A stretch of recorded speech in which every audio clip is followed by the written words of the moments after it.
ये आकाशवाणी रायपुर है। प्रादेशिक समाचार बुलेटिन के साथ मैं निशा नैयर।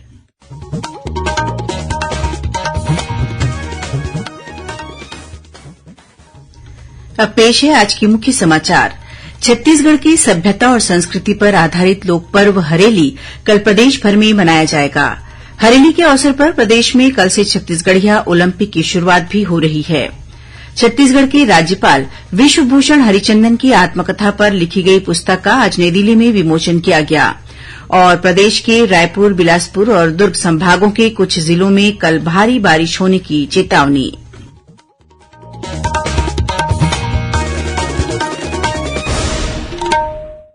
अब समाचार विस्तार से। छत्तीसगढ़ की सभ्यता और संस्कृति पर आधारित लोक पर्व हरेली कल प्रदेश भर में मनाया जाएगा। मान्यता के अनुसार सावन माह की अमावस्या को मनाए जाने वाले हरेली पर्व पर किसान अपने कुल देवता और खेती में उपयोग किए जाने वाले औजारों की पूजा करते हैं। इस दिन बच्चे और युवा गेड़ी चढ़ने का आनंद भी लेते हैं। इसे देखते हुए इस बार प्रदेश में हरेली के अवसर पर वन विभाग द्वारा गेड़ी बेचने की शुरूआत की गई है। यह गेड़ियां वन विभाग के कार्यालयों और सी मार्ट में उपलब्ध हैं। स्थानीय स्तर पर इच्छुक लोग बसोड़ों के जरिए भी गेड़ी खरीद सकते हैं। हरेली त्यौहार की पूर्व संध्या पर जारी अपने संदेश में मुख्यमंत्री भूपेश बघेल, विधानसभा अध्यक्ष डॉ चरणदास महंत और कृषि मंत्री ताम्रध्वज साहू ने प्रदेशवासियों को शुभकामनाएं दी हैं। उन्होंने कहा है कि यह पर्व प्रकृति को संस्कृति से जोड़ता है। वहीं हरेली त्यौहार के दिन से ही 75 दिनों तक चलने वाले विश्व प्रसिद्ध बस्तर दशहरा पर्व की भी शुरूआत होती है। इस पर्व के पहले दिन कल 17 जुलाई को मां दंतेश्वरी मंदिर में पाट यात्रा की रस्म अदा की जाएगी। इसमें बस्तर संभाग के सभी गणमान्य नागरिक, मांझी, चालकी, पुजारी और रावत शामिल होंगे। मुख्यमंत्री भूपेश बघेल ने हरेली तिहार के मौके पर प्रदेशवासियों से कम एक पौधा लगाने की अपील की है। उन्होंने लोगों से पौधा लगाते हुए अपनी तस्वीर सोशल मीडिया के माध्यम से #हरियर हरेली के साथ लिखकर साझा करने की अपील की है। मुख्यमंत्री ने कहा है कि तस्वीर के साथ यह संदेश भी जरूर लिखें कि हरेली तिहार है हरियाली का और हरियाली ही तो श्रृंगार है हमारी छत्तीसगढ़ महतारी का। मुख्यमंत्री ने आह्वान किया है कि लोग न केवल हरितिमा बढ़ाने अपने घरों में पौधे लगाएं, बल्कि दूसरे लोगों को भी इसके लिए चैलेंज दें। प्रधान मुख्य वन संरक्षक वी श्रीनिवास राव ने बताया कि पौधरोपण के लिए प्रदेश के सभी गांवों में वन विभाग द्वारा ग्रामीणों को निःशुल्क पौधे भी उपलब्ध कराए जाएंगे। हरेली के अवसर पर प्रदेश में कल से छत्तीसगढ़िया ओलंपिक की शुरूआत भी हो रही है। लगभग 2 माह 10 दिन तक चलने वाली यह प्रतियोगिता 6 चरणों में आयोजित की जाएगी। इसमें बच्चों से लेकर बुजुर्ग तक हिस्सा ले सकेंगे। प्रतियोगिता में दलीय और एकल श्रेणी में 16 तरह के पारंपरिक खेलों को शामिल किया गया है।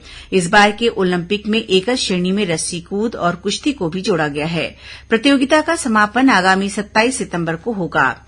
छत्तीसगढ़िया ओलंपिक का आयोजन सबसे पहले ग्रामीण और नगरीय क्षेत्रों में राजीव युवा मितान क्लब स्तर पर 17 से 22 जुलाई तक नॉकआउट पद्धति से होगा। वहीं जोन स्तर पर यह प्रतियोगिता 26 से 31 जुलाई तक होगी। विकासखंड और नगरीय क्लस्टर स्तर पर आयोजन 7 से 21 अगस्त तक होगा, जबकि जिला स्तर पर यह प्रतियोगिता 25 अगस्त से 7 सितंबर तक और संभाग स्तर पर 10 सितंबर से 20 सितंबर तक आयोजित की जाएगी। वहीं राज्य स्तर की खेल प्रतियोगिताएं 25 सितंबर से 27 सितंबर तक होगी। छत्तीसगढ़िया ओलंपिक खेल में दलीय श्रेणी में गिल्ली डंडा, पिट्ठुल, संखली, लंगड़ी दौड़, कबड्डी, खो-खो, रस्साकस्सी और बांटी जैसी खेल विधाएं शामिल हैं। वहीं एकल श्रेणी में बिल्लस, फुगड़ी, गेड़ी दौड़, भांवरा, 100 मीटर दौड़, लंबी कूद, रस्सी कूद और कुश्ती शामिल की गई है। मुख्यमंत्री भूपेश बघेल ने कहा है कि छत्तीसगढ़िया संस्कृति को संवारने में कलाकारों का महत्वपूर्ण योगदान है। भेंट मुलाकात कार्यक्रम की कड़ी में मुख्यमंत्री आज रायपुर में छत्तीसगढ़ के कलाकारों से रूबरू हुए। इस मौके पर उन्होंने पद्मश्री और राज्य पुरस्कार विजेताओं के साथ ही अन्य लोक और फिल्म कलाकारों तथा निर्माता निर्देशकों से मुलाकात कर विभिन्न मुद्दों पर चर्चा की। मुख्यमंत्री ने हरेली तिहार की शुभकामनाएं देते हुए कलाकारों का अभिनंदन किया। उन्होंने नाचा के पुरोधा स्वर्गीय हबीब तनवीर और चंदैनी गोंदा के संस्थापक स्वर्गीय खुमान साव का स्मरण करते हुए उनके अतुलनीय योगदान की सराहना की। श्री बघेल ने कहा कि कलाकार जब अपनी प्रस्तुति देते हैं तो वह समाज की जनभावना को रेखांकित करते हैं। उन्होंने कहा कि पंडवानी, भरथरी, पंथी जैसी विधाओं को अंतर्राष्ट्रीय पहचान देने का काम छत्तीसगढ़ के कलाकारों ने किया है। श्री बघेल ने कहा कि सरकार ने हर वर्ग के लोगों को ध्यान में रखते हुए योजनाएं बनाई हैं और कलाकारों को भी इसका लाभ मिल रहा है। वहीं दूसरी ओर छत्तीसगढ़ प्रदेश भाजपा सांस्कृतिक प्रकोष्ठ ने आरोप लगाया है कि राज्य सरकार को अपने कार्यकाल के अंतिम दिनों में राजनीतिक स्वार्थ के लिए कलाकारों की सुध आई है। रायपुर में एक प्रेसवार्ता लेकर प्रकोष्ठ के संयोजक राजेश अवस्थी, पद्मश्री अनुज शर्मा और कलाकार मोना सेन ने कहा कि राज्य सरकार ने अपने कार्यकाल में कलाकारों की मानदेय में कटौती करने के साथ ही उनके बीच भेदभाव भी किया है। उन्होंने आरोप लगाया कि राज्य सरकार ने अब तक राजभाषा आयोग और फिल्म आयोग का अध्यक्ष भी नियुक्त नहीं किया है। प्रादेशिक समाचार आप आकाशवाणी रायपुर से सुन रहे हैं। छत्तीसगढ़ की खबरों से है आपका वास्ता और खबरों की विश्वसनीयता से है हमारा वास्ता। आकाशवाणी समाचार रायपुर के प्रादेशिक समाचार बुलेटिन के साथ ही हमारे समसामयिक कार्यक्रम आप रेडियो के अलावा अपने मोबाइल पर भी सुन सकते हैं। आकाशवाणी समाचार फेसबुक, ट्विटर और यूट्यूब पर भी उपलब्ध है। हमारा Facebook page Chhattisgarh news on AIR, Twitter handle CGAIR news और हमारा यूट्यूब चैनल है छत्तीसगढ़ AIR न्यूज। तो अब रेडियो के साथ ही आपके मोबाइल के जरिए भी हम पहुंच रहे हैं आप तक। छत्तीसगढ़ की हर खबर के लिए सुनते रहिए आकाशवाणी समाचार। और अब आगे बढ़ते हैं बाकी के समाचारों की ओर। छत्तीसगढ़ के राज्यपाल विश्वभूषण हरिचंदन की आत्मकथा पर लिखी गई पुस्तक का आज नई दिल्ली में विमोचन किया गया। बैटल नॉट येट ओवर नाम से लिखी गई पुस्तक का विमोचन राष्ट्रीय विधि आयोग के अध्यक्ष ऋतुराज अवस्थी और सर्वोच्च न्यायालय के न्यायाधीश V. गोपाल गौडे ने किया। मूल रूप से उड़िया भाषा में लिखी गई इस आत्मकथा का अंग्रेजी में अनुवाद प्रसिद्ध लेखक और अकादमी पुरस्कार से सम्मानित प्रोफेसर भगवान जयसिंह ने किया है। इस अवसर पर छत्तीसगढ़ के राज्यपाल श्री हरिचंदन ने कहा कि इस आत्मकथा में उन्होंने अपने जीवन के संघर्षों और उनसे मिली सीख को साझा किया है। रायपुर के कुशाभाऊ ठाकरे परिसर स्थित भाजपा प्रदेश मुख्यालय में कल भाजपा घोषणा पत्र समिति की बैठक हुई, जिसमें पार्टी के प्रदेश प्रभारी और चुनाव प्रभारी ओम माथुर, प्रदेश सह प्रभारी नितिन नबीन, प्रदेश अध्यक्ष अरुण साव और राष्ट्रीय उपाध्यक्ष डॉ रमन सिंह के साथ घोषणा पत्र समिति के संयोजक विजय बघेल मौजूद थे। बैठक में प्रदेश प्रभारी श्री माथुर ने कहा कि पार्टी के घोषणा पत्र में इस बात का ध्यान रखा जाएगा कि इसका फायदा समाज के अंतिम व्यक्ति तक पहुंचे और इसमें किए गए वायदों से हर वर्ग का उत्थान हो सके। बैठक में पार्टी के प्रदेश अध्यक्ष अरुण साव ने दावा किया कि भाजपा छत्तीसगढ़ की खुशहाली का घोषणा पत्र देगी। इसके लिए समिति के सदस्य विधानसभा स्तर तक जाकर लोगों से सुझाव भी लेंगे। इस मौके पर भाजपा घोषणा पत्र समिति के संयोजक और सांसद विजय बघेल ने कहा कि भाजपा सत्य आधारित विकासमूलक घोषणा पत्र तैयार करेगी। वहीं रायपुर के कुशाभाऊ ठाकरे परिसर में भाजपा आरोप पत्र समिति की बैठक भी हुई।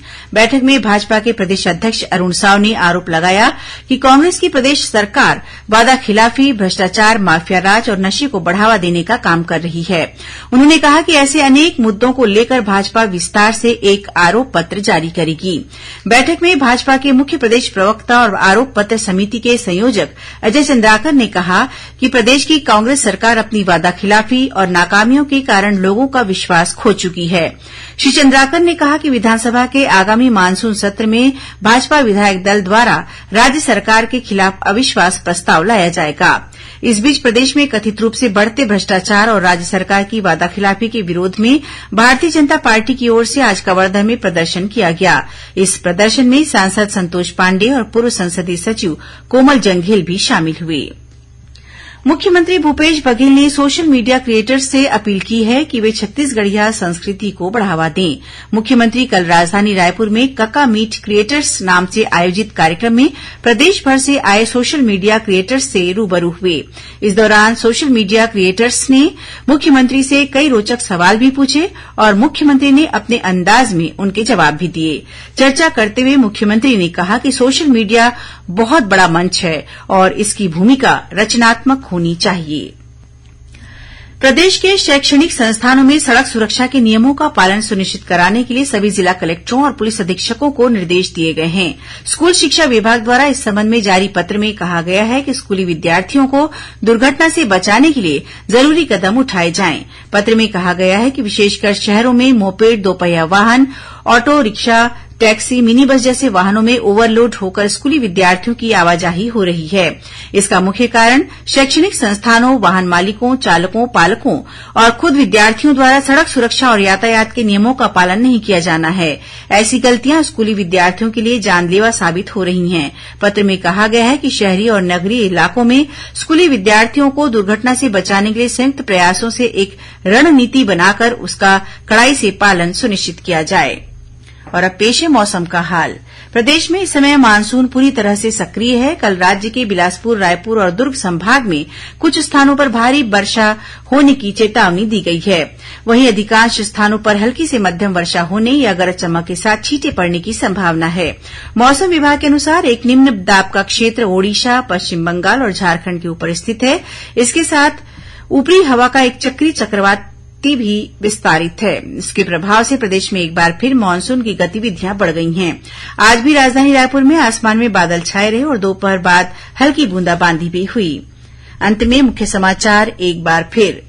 छत्तीसगढ़ की सभ्यता और संस्कृति पर आधारित लोक पर्व हरेली कल प्रदेश भर में मनाया जाएगा। हरेली के अवसर पर प्रदेश में कल से छत्तीसगढ़िया ओलंपिक की शुरूआत भी हो रही है। छत्तीसगढ़ के राज्यपाल विश्वभूषण हरिचंदन की आत्मकथा पर लिखी गई पुस्तक का आज नई दिल्ली में विमोचन किया गया।